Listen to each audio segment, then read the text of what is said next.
Windmill, a rare and devastating chess tactic, where a player uses an inescapable series of alternating direct and discovered checks to repeatedly capture enemy pieces.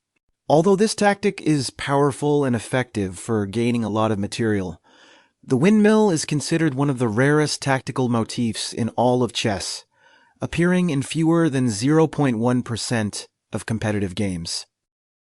Yup, you've heard that right, and I know it's very rare. But still, you need to learn this tactic because you can use this even its chances of happening is 0.1%. Because if this tactic happened in your game, there is a high chance you will win. Let's take a look at this example. In this position, the bishop and the rook are coordinated, and the bishop is staring directly at the king. So we can repeat the discovered checks until we took all the black's materials, making black's chances of winning extremely low because of the loss of materials. Now, let's talk about the next tactic. Double check. Double check is a powerful tactic that forces a king to move. Because he can't black the two attackers at the same time, it is forced to move to a specific square. This tactic is also used to deliver a smothered mate, which in my opinion, the satisfying checkmate style for me. It also have a purpose, and it is to expose the king and lure it into a worse position, making checkmates easy to deliver. Take a look at this example.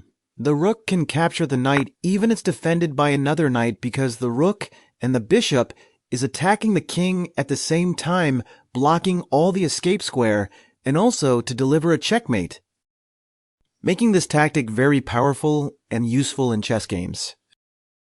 Now, let's take a look at the next tactic we're covering.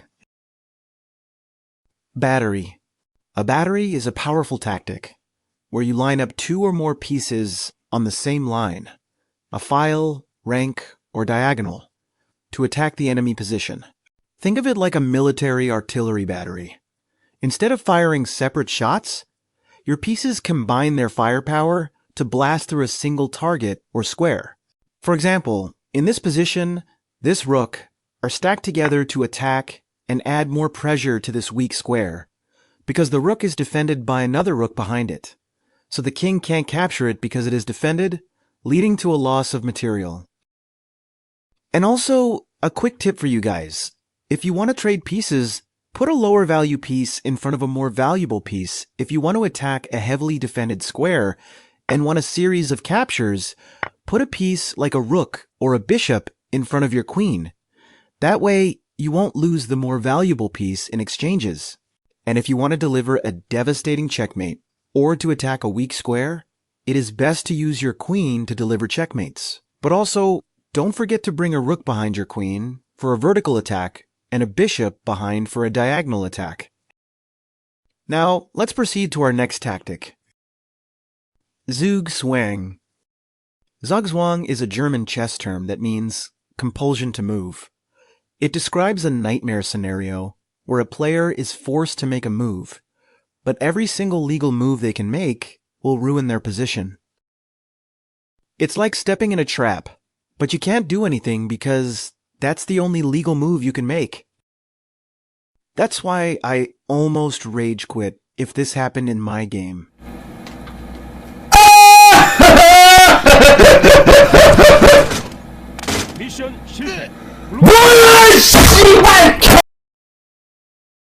Now look at this position. My queen and rook are coordinating and helping each other to minimize the legal move of the black king, leading to a forced checkmate.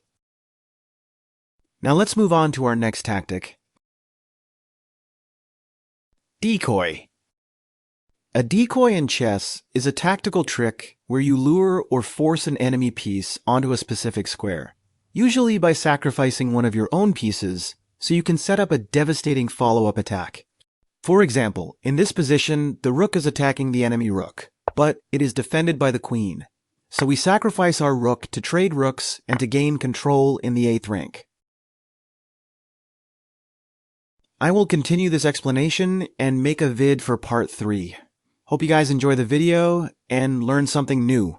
See you in the next video.